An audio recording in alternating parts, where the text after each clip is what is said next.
In the world of the mafia, only those with a relentless appetite for violence or a shrewd cunning rise to the pinnacle. Yet, nothing in the underworld is as perilous as a mobster who embodies both traits. Vito Genovese, driven by an unparalleled ambition, sought to ascend to the prestigious position of capo di tutti capi, the boss of all bosses. This relentless pursuit placed him at the helm of a crime syndicate destined to carry his name, placing him at the epicenter of events that would profoundly shape the American criminal landscape. The tale of Vito Genovese begins when he arrives in New York from Naples as a mere 15-year-old. He was just one among the throngs of Italian immigrants flooding the city's shores at the turn of the century. Raised in the squalor of New York's slums, Genovese was no stranger to the harsh realities of life. He found his early footing amidst the terrifying street gangs where violence reigned supreme, an environment that would indelibly shape his character. A product of the city's darkest corners, Genovese thrived amidst conflict and chaos. Violence was his language and the gun his constant companion. Police records stand as a testament to his ruthless nature. Over a span of 10 years, charges of unspeakable brutality marked his name. From shooting a man in Queens to the brutal slaying of another in Brooklyn, his rap sheet spoke volumes. The streets whispered tales of Genovese's exploits, of a loaded revolver discreetly nestled into his belt on the Lower East Side, and the swift, deadly retribution he unleashed upon rival hoodlums. Vito Genovese's story is a saga painted in blood, a narrative of unrelenting ambition and unwavering brutality that etched his name into the annals of organized crime history. Peter Jennifer provides a vivid illustration of Vito Genovese's ruthlessness through a chilling example. Genovese, driven by a forbidden love for a woman named Anna, who was already married, orchestrated a gruesome act. He and his henchmen callously threw Anna's husband off a rooftop, clearing the path for Genovese to marry her. This act of violence was merely a ritual to him, devoid of any moral compass or conscience. Genovese's insatiable appetite for bloodshed did not go unnoticed. In the midst of the 1920s, he emerged as a formidable hitman, working under the tutelage of one of the most notorious mafia bosses, Charles "Lucky" Luciano. Under Luciano's patronage, Genovese ascended through intimidation and fear. Luciano, despite his cultivated appearance, relied on Genovese as his enforcer. The mafia kingpin needed individuals capable of executing his directives, and Genovese was one of the primary go-to figures. By 1931, Genovese had secured his place as Luciano's right-hand man and underboss. He was entrusted with pivotal tasks, including being one of the key hitmen dispatched by Luciano to eliminate rival boss Giuseppe Masseria. His trail of violence and ruthlessness earned him a notorious moniker, Don Vito, or the Great Vito. Genovese's reputation as a ruthless figurehead was solidified by his willingness to execute merciless orders without a hint of hesitation. In 1936, fate presented Genovese with an unprecedented opportunity. Following mafia boss Luciano's conviction on prostitution charges, resulting in a 50-year prison sentence, the vacancy at the top beckoned Genovese. Following Lucky Luciano's conviction and imprisonment, Vito Genovese envisioned himself as the rightful successor to the throne of the Luciano family. However, his aspirations hit a snag as authorities began pursuing him for his involvement in a murder dating back to the early 1930s. Despite having previously evaded legal consequences, this time an informant stepped forward, accusing Genovese of orchestrating the fatal hit. The victim, a member of Genovese's gang, had demanded a larger portion of the spoils from a rigged card game, ultimately meeting a gruesome fate at Genovese's alleged command.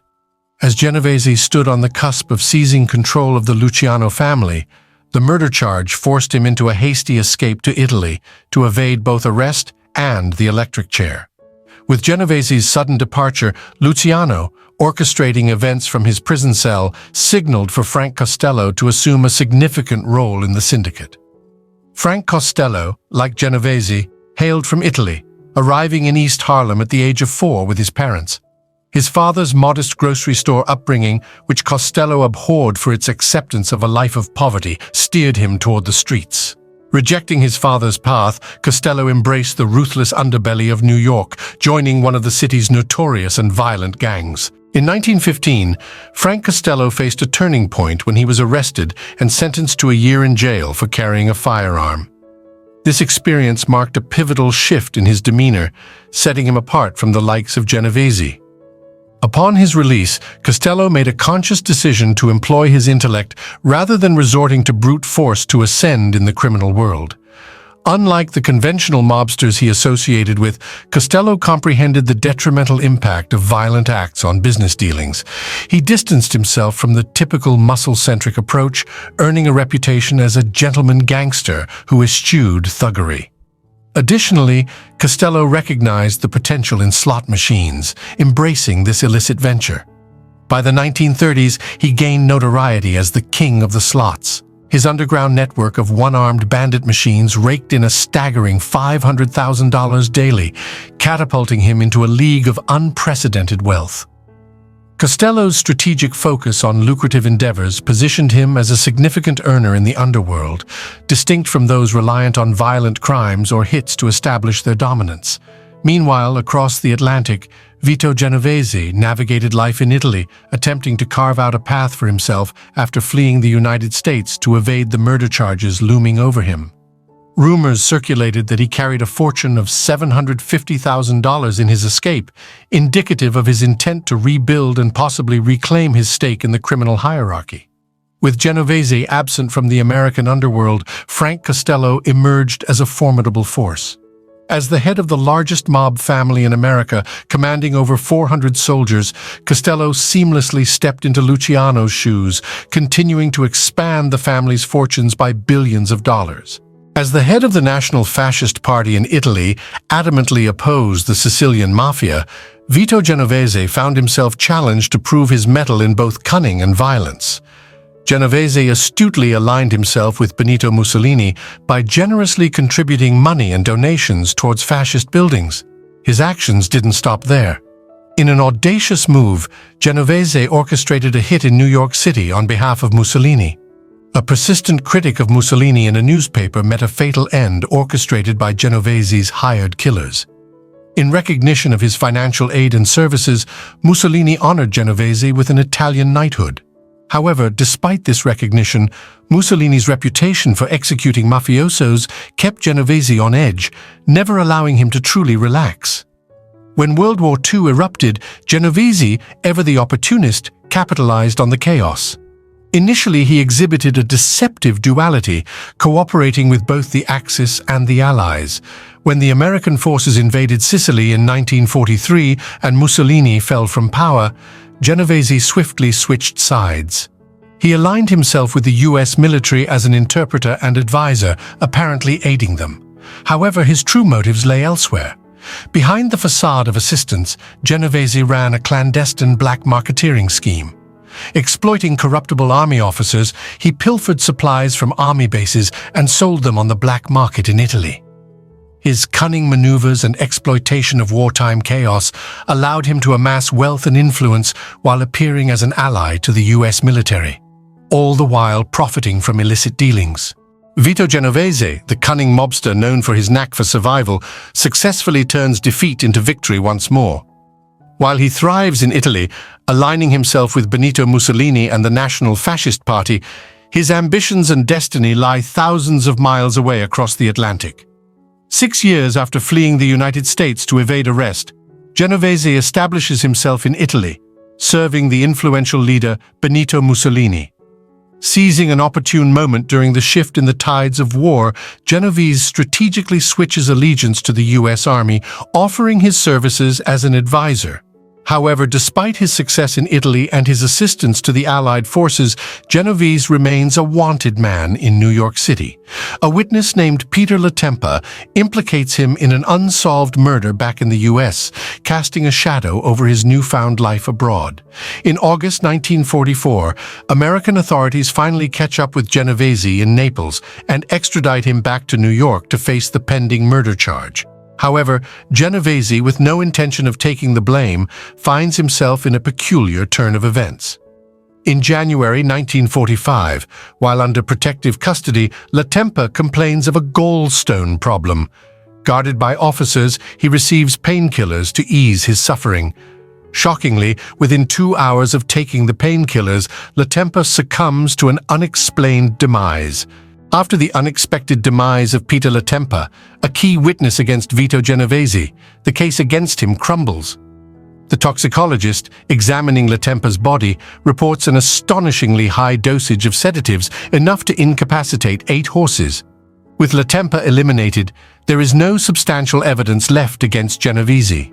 Upon his trial, the judge, acknowledging the lack of corroborating evidence, delivers a scathing assessment. "I cannot speak for the jury, but if there was any shred of corroborating evidence, you would have faced a different fate. By devious means, you have thwarted justice time and time again," the judge pronounces.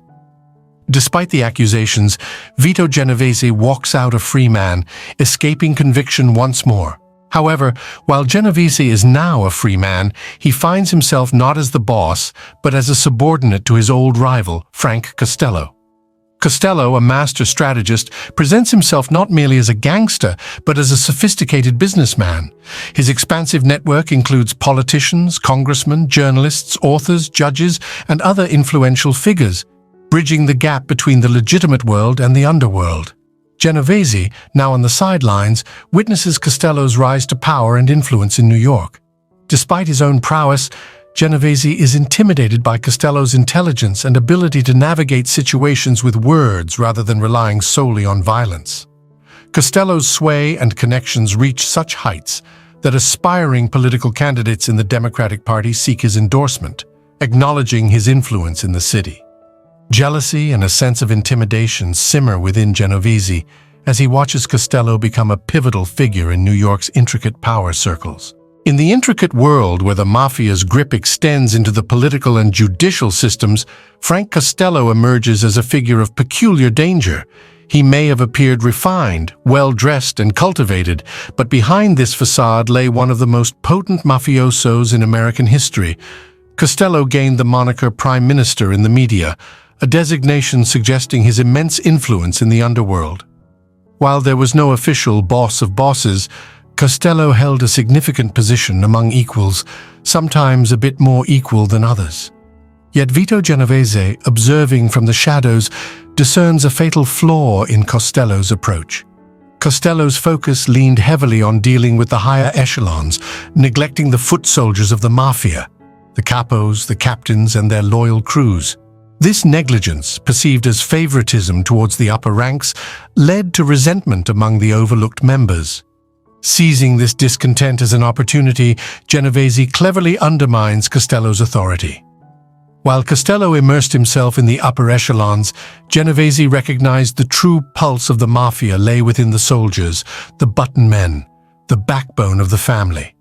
To them, Genovese represented authenticity, the genuine criminal figure, while Costello seemed somewhat detached and out of touch with the underworld's core essence. While Costello drifted from the roots, perhaps momentarily forgetting his criminal nature in pursuit of sophistication and influence, Genovese remained steadfastly aware of his true identity, a fact that ultimately became a pivotal weapon in his covert war against Costello. As the dynamics within the criminal underworld continued to unfold, Frank Costello, in his ascent, began to embody his own legend, a larger-than-life image that even his adversaries acknowledged. Genovese, keenly aware of Costello's high standing and the reluctance of other bosses to support a change in leadership, meticulously orchestrated his strategy. Genovese understood that brute force alone wouldn't grant him Costello's coveted position. Instead, he meticulously worked to strengthen his footing, building connections, expanding his financial interests, and ensuring he had a network of soldiers and hitmen at his disposal in case of a showdown. And a critical turning point arrived in 1950 when Estes Kefauver, an ambitious Democratic senator from Tennessee, spearheaded a committee to probe organized crime in the United States.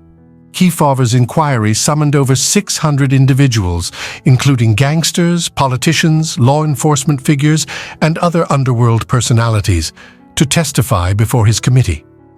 The hearings held the nation in thrall, dominating headlines and television broadcasts. Witness after witness, some compelled, some reticent, divulged secrets and insights into the workings of the organized crime syndicates.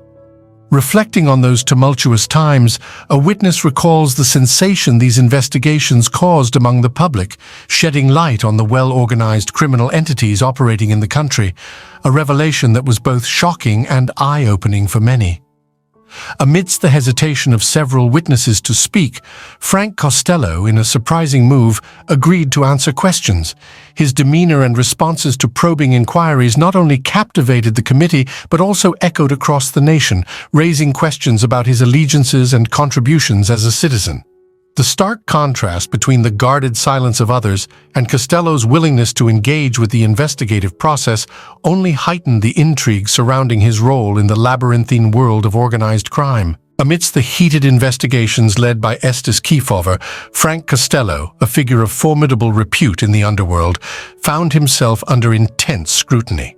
As he faced the committee's probing inquiries, seeking validation for his contributions as an American citizen, Costello's reticent responses only added fuel to the fire. When questioned about his accomplishments as a citizen, Costello, feeling slighted by the interrogation, responded curtly, citing his tax payments as his contribution. He felt his obligations to the country were fulfilled through financial means, underestimating the gravity of the inquiry and the public's expectations. His demeanor shifted from irritation to a sense of humiliation, feeling belittled by the line of questioning.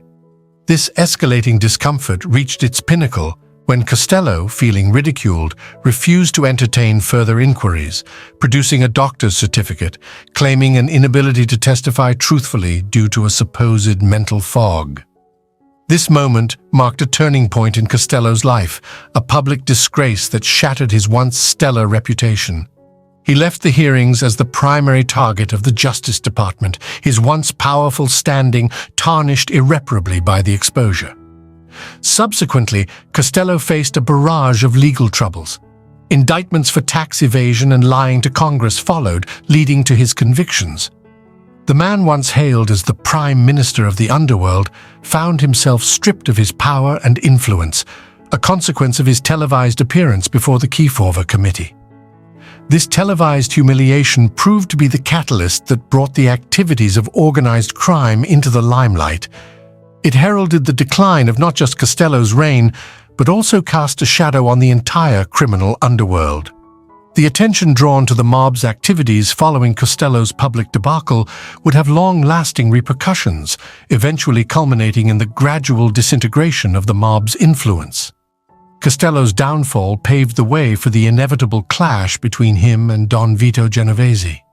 With Costello's reputation in ruins and his power waning rapidly, Genovese, sensing an opportunity, positioned himself for the final showdown to seize control.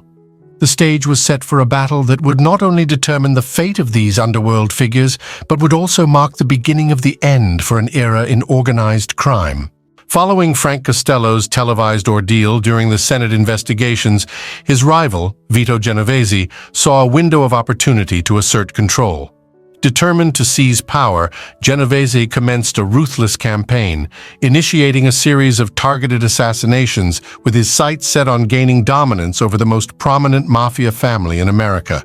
Among his primary targets was William "Willie" Moretti, one of Costello's trusted top hitmen. Moretti, a feared New Jersey racketeer with his own sizable force of 60 soldiers, had been a steadfast supporter of Costello. His elimination wasn't merely a strategic move, it carried profound personal undertones. The animosity between Genovese and Moretti had roots in a promotion. When Moretti was promoted to Costello's underboss, second in command only to Costello, Genovese found himself demoted to the captain of his previous crew. This apparent slight fueled Genovese's vendetta against Moretti. Exploiting Moretti's debilitating condition caused by advanced syphilis, which was affecting his cognitive functions, Genovese saw an opportunity. He skillfully manipulated the situation, highlighting Moretti's compromised state to the Mafia Commission, Luciano's brainchild established in 1931 to oversee the mob's affairs democratically. Genovese painted a dire picture, warning that Moretti's illness might lead him to divulge sensitive information to the press.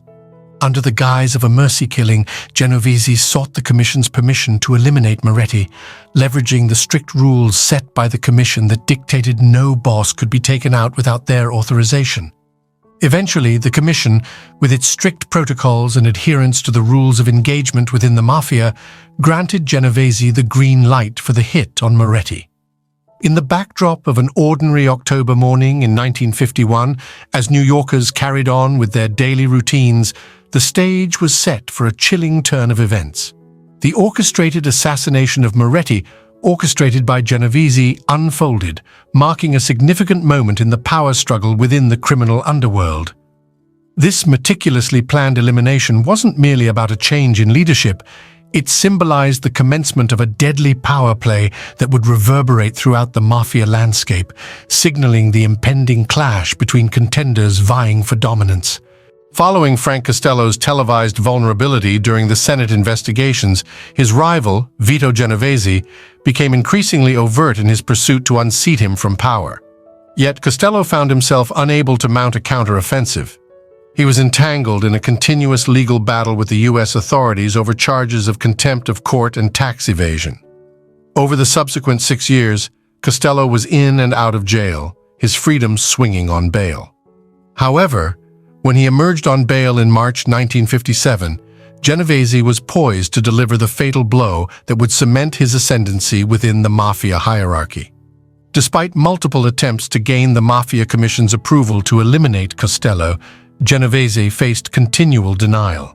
But patience wore thin for Genovese, who grew weary of waiting for permission that never arrived. Determined to proceed regardless, he meticulously studied Costello's routines and movements. Genovese astutely observed that the 66-year-old Costello had a habit of taking cabs or walking to various meetings across the city, often without the protection of bodyguards, making him an easy target. Unlike other bosses who surrounded themselves with armies of bodyguards, Costello quipped, "If they're going to kill you, that's the first ones they'll bribe." His minimal security measures left him vulnerable, a fact Genovese aimed to exploit. Genovese entrusted the contract to Vincent Gigante, a former prizefighter turned chauffeur, known for his brute force and ruthless demeanor. Gigante epitomized Genovese's aggression and was disliked for his similarity to Genovese's demeanor. On May 2, 1957, during a dinner outing with friends at an East Side restaurant, Frank Costello's life takes a dramatic turn. As he unwinds among his companions, unaware of the imminent danger lurking nearby, the stage is set for a chilling confrontation that would mark the conclusion of a long-standing power struggle within the criminal underworld. Following a dinner outing, Frank Costello hails a cab to head back to his luxurious apartment at the Majestic Apartments, known for its opulence overlooking Central Park. Despite being aware of Vito Genovese's presence in the vicinity, Costello remained confident in his own safety. On a fateful night, as Costello arrives at the lobby of his apartment building, Vincent Gigante, Genovese's hired hitman, confronts him. In a startling move, Gigante raises his gun, aiming directly at Costello and shouts, "This is for you, Frank!" A gunshot echoes and chaos ensues. Costello, covered in blood, manages to reach Roosevelt Hospital. The bullet has grazed his skull, and despite the close call, Costello survives the attempt on his life. Authorities launch an investigation into the failed assassination. The doorman at the Majestic identifies Gigante as Costello's assailant. Gigante is subsequently put on trial for attempted murder, creating a complex dilemma for Vito Genovese. Genovese faces a precarious situation, as Costello's testimony could implicate Gigante, who might in turn expose Genovese's involvement.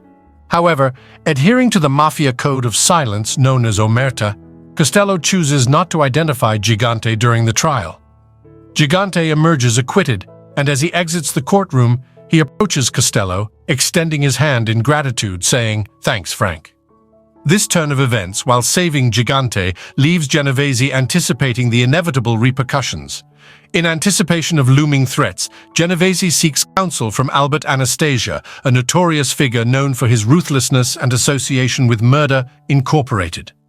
Anastasia's reputation as a fierce and merciless executioner contrasts sharply with Costello's demeanor, despite their friendship.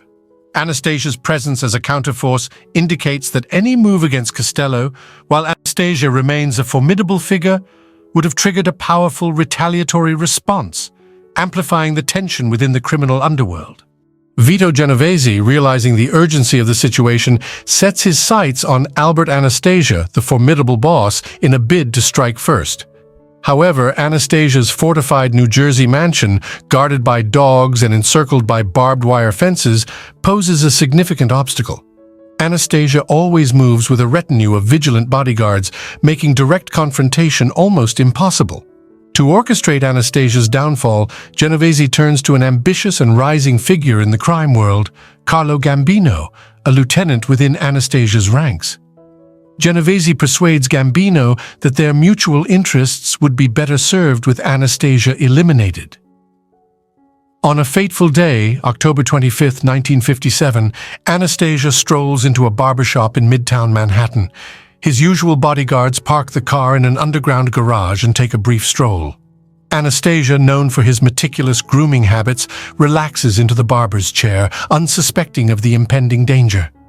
Suddenly, two men dressed in suits concealing their lower faces with scarves approach Anastasia from behind. In a swift and brutal assault, Anastasia is brutally gunned down, ruthlessly blasted out of the barber's chair. With this act, Genovese effectively removes Costello's primary line of defense. With Costello's defense eliminated, Genovese seizes the moment to consolidate power.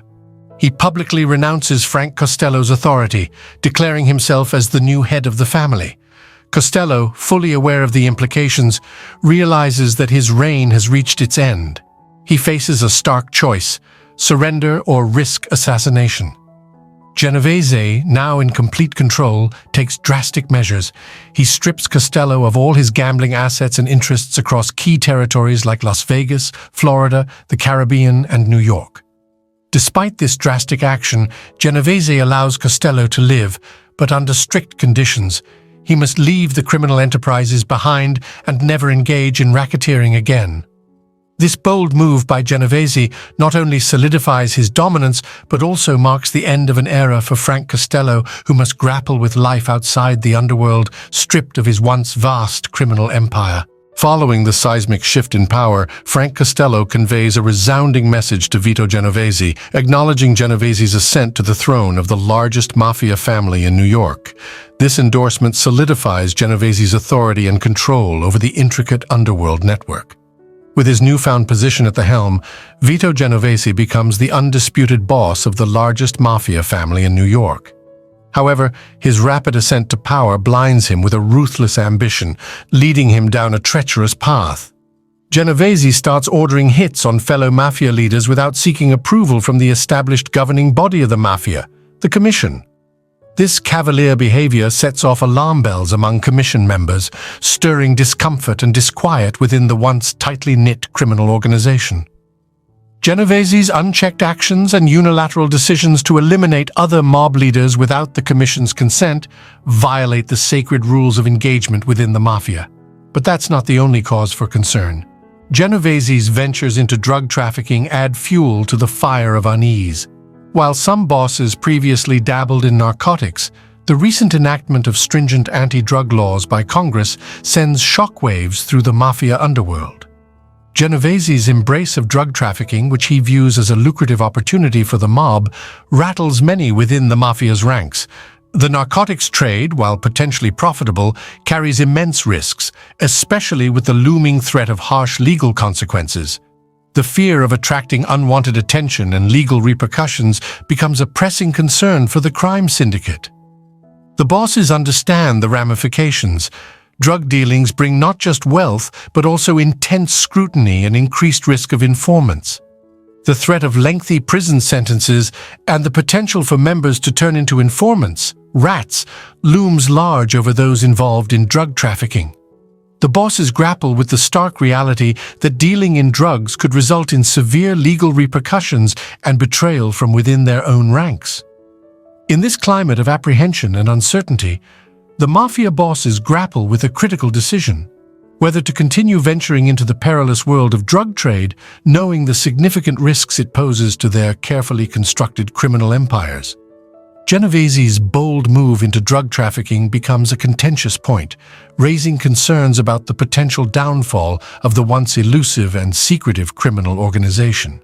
In the wake of mounting concerns and widespread unease within the mafia ranks regarding Vito Genovese's erratic behavior and ventures into drug trafficking, the syndicate's leaders nationwide begin to fear Genovese's renegade approach. They view him as a wild card who disregards the established rules governing their clandestine operations. Realizing the potential peril his actions pose not only to himself but also to the entire organization, Genovese takes a decisive step to salvage his precarious position. He appeals for a meeting of the commission, seeking an opportunity to clarify and rationalize his recent controversial actions in New York. However, Genovese's call for a gathering of the commission becomes an unprecedented move. According to the established traditions, the commission wasn't scheduled to convene for another 4 years, but Genovese's urgency and the gravity of the situation in New York compelled him to press for this exceptional assembly. The meeting site is Apalachin, a tranquil town in upstate New York. This same location previously hosted a national convention, making it an ironically chosen site for this critical assembly. More than 60 senior mafia bosses, accompanied by their advisors and bodyguards, converge at this remote hilltop estate, journeying from different corners of the globe, Cuba, Italy, and various parts of the United States. The chosen location, far removed from the bustling city of New York, offers a sense of seclusion and security from law enforcement surveillance. Apalachin, nestled 180 miles northwest of New York City, provides an ideal setting for the secretive and highly anticipated gathering of the most influential figures in the mafia. Joseph Barbera, a prominent mafia boss, hosts this pivotal meeting at his sprawling estate. Among the esteemed guests are towering figures in the mafia world, including the likes of Joe Bonanno and other powerful figures who wield considerable influence within the criminal syndicate. At the head of this elite assembly sits Don Vito Genovese, signifying his pivotal role in orchestrating this high-stakes meeting. Little did Genovese know that this gathering, convened in an effort to assert control and address mounting concerns, would become a watershed moment, a pivotal event that would change the course of mafia history. Local Detective Sergeant Edgar Croswell of the New York State Police becomes increasingly suspicious of unusual activity in the normally quiet town of Apalachin. The sudden influx of tourists and a considerable number of cars converging upon a single farmhouse in this remote area doesn't escape the notice of the vigilant local police. Croswell's curiosity is piqued when he observes Joseph Barbera, a figure known for his connections to the mob, making arrangements at the local hotel, significantly booking up rooms. This, combined with a tip-off from a local food supplier regarding Barbera's substantial food orders, 20 pounds of steak, 20 pounds of veal cutlets, and 15 pounds of cold cuts in a single day, adds to the intrigue. Detective Croswell, already keeping a watchful eye on Barbera due to his suspected ties to organized crime, becomes increasingly concerned by the converging circumstances. Realizing the gravity of the situation and the potential risks associated with mob-related activities, Croswell decides to take action and calls for backup. The mounting evidence, such as the unusually high number of visitors, Barbera's accommodation arrangements, and the large food orders, raises red flags in Croswell's mind. With his awareness of Barbera's connections to the mafia, Croswell understands the need to approach the situation cautiously and with adequate support. Therefore, requesting backup becomes an essential step in preparing for any potential confrontations or criminal activities that might unfold in the days to come. The events at Apalachin marked a pivotal moment in law enforcement's battle against organized crime. Detective Sergeant Edgar Croswell, upon receiving a critical tip, took swift action and rallied the New York State Police to surround the farmhouse where an unprecedented gathering of mafia members was taking place. As law enforcement closed in, chaos erupted among the gathered mobsters. Panic set in as some attempted to flee, rushing towards their cars while others dashed into the nearby woods, their designer suits torn in their desperate escape. Croswell, leading the operation, directed his troopers to pursue the fleeing mob figures. The police managed to apprehend around 60 members of the mafia, including prominent leaders from New York like Profaci, Galante, and Gambino. However, some of the attendees managed to evade capture, with estimates suggesting that approximately 50 individuals, including Chicago boss Sam Giancana, successfully escaped the authorities' grasp. The arrested mobsters attempted to justify their presence at the gathering by claiming they were visiting a sick friend, Joseph Barbera, whose farmhouse hosted the meeting. However, law enforcement remained unconvinced by this excuse. The magnitude of the gathering, comprising Italian or Sicilian-American mobsters, couldn't be dismissed as a casual visit. This law enforcement raid at Apalachin, the largest ever carried out on a mafia gathering, served as a turning point. It not only disrupted the assembly, but also signaled the end of such extensive mob meetings. While Vito Genovese's bid to assert his leadership to the commission failed, the fallout exposed the entire group to the authorities, causing significant damage to their criminal operations and secrecy. The Apalachin meeting of November 14, 1957, proved to be a watershed moment that altered the perception and approach towards organized crime in the United States. Initiated by Vito Genovese, this summit of mafia families brought together high-ranking members, unwittingly attracting the attention of law enforcement and the FBI. The fallout from the Apalachin summit was seismic.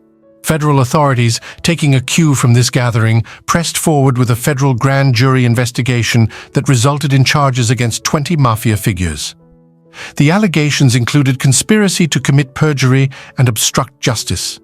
Despite initial convictions, these rulings were later overturned due to what the United States Court of Appeals deemed insufficient evidence.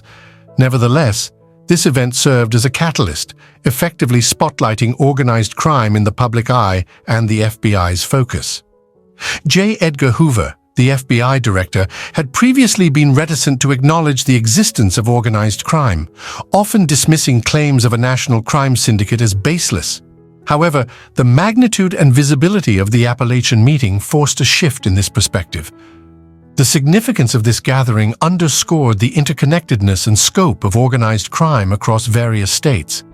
Until then, the prevailing notion was that crime was primarily a local issue handled by individual law enforcement agencies.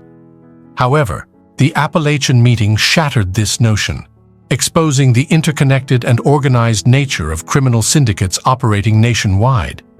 Genovese's attempt to solidify his power ultimately backfired, causing a ripple effect that drew unprecedented attention to the pervasive presence and influence of organized crime. The failed summit inadvertently forced law enforcement, led by the FBI, to acknowledge and confront the reality of a more extensive and coordinated criminal network beyond local jurisdictions. The Apalachin meeting of November 14, 1957, was a pivotal moment that reshaped the way law enforcement and the public perceived organized crime in the United States. It was an audacious display of power and unity within the mafia, a gathering that mirrored the way legitimate corporations conducted high-level meetings to strategize, plan, and make crucial decisions. This meeting, however, had a ripple effect, altering the landscape of law enforcement's approach to tackling organized crime.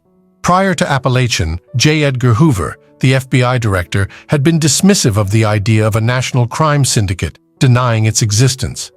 The boldness and magnitude of the Mafia Summit forced a re-evaluation within the FBI. It became glaringly evident that they had a role to play in curbing the widespread influence and operations of organized crime. Consequently, the FBI underwent a transformation in its investigative focus. They began institutionalizing intelligence gathering on organized crime, aiming to understand the structure, activities, and influential figures within these criminal syndicates. The meeting served as a wake-up call, compelling the FBI to acknowledge the existence of a criminal organization known as the Mafia, which had long troubled law-abiding citizens in Sicily, Italy, and the United States. The fallout from the Apalachin meeting led to a more comprehensive approach to intelligence gathering within the FBI. Investigations shifted toward gathering crucial information about the identities of members involved, their activities, and their influence. The raid also prompted the Federal Bureau of Narcotics to target Vito Genovese in their fight against drug trafficking. Despite government accusations linking Genovese to narcotics, he vehemently denied any involvement, dismissing the charges as baseless and ridiculous. However, this intensified the government's efforts to dismantle his alleged role in the narcotics trade. In summary, the Apalachin meeting's aftermath served as a turning point, spurring a fundamental shift in law enforcement's approach toward organized crime. It compelled the FBI to recognize the existence of a national criminal syndicate and prompted more organized and strategic efforts to combat its influence and activities across the country. In April of 1959, Vito Genovese, known as Don Vito across the criminal underworld, faced justice in a Manhattan federal court. He was found guilty of leading an international narcotics syndicate responsible for smuggling heroin and cocaine into the United States. Genovese, a significant figure within the mafia, was fined $20,000 and sentenced to 15 years in prison. This landmark conviction marked a pivotal moment in the fight against organized crime. However, even with his departure to prison, the impact of Genovese's criminal legacy endured. He played a significant role in introducing the scourge of heroin and narcotics distribution into America. His actions opened up opportunities for the mafia, enabling widespread drug distribution in major cities like New York and Chicago. The consequences of Genovese's actions extended beyond his personal guilt. His criminal operations had widespread ramifications, marking the onset of a narcotics contagion that engulfed the nation. For the first time, narcotics gained mass appeal, penetrating the inner cities of America and fueling a nationwide crisis. Vito Genovese's criminal empire continued to thrive despite his imprisonment, as he ruled his organization from behind bars until his death in February 1969. Even after his passing, the powerful crime family bearing his name, the Genovese family, persisted in their illicit activities, making millions through their criminal endeavors. However, Genovese's legacy was twofold. While he left behind a thriving criminal enterprise, his actions unwittingly exposed the inner workings of the mafia to the FBI. His prosecution marked the beginning of the government's crackdown on organized crime in America, initiating a new era of law enforcement targeting these criminal syndicates. Genovese's conviction served as a catalyst for increased scrutiny and action against organized crime groups, heralding a turning point in the fight against their pervasive influence.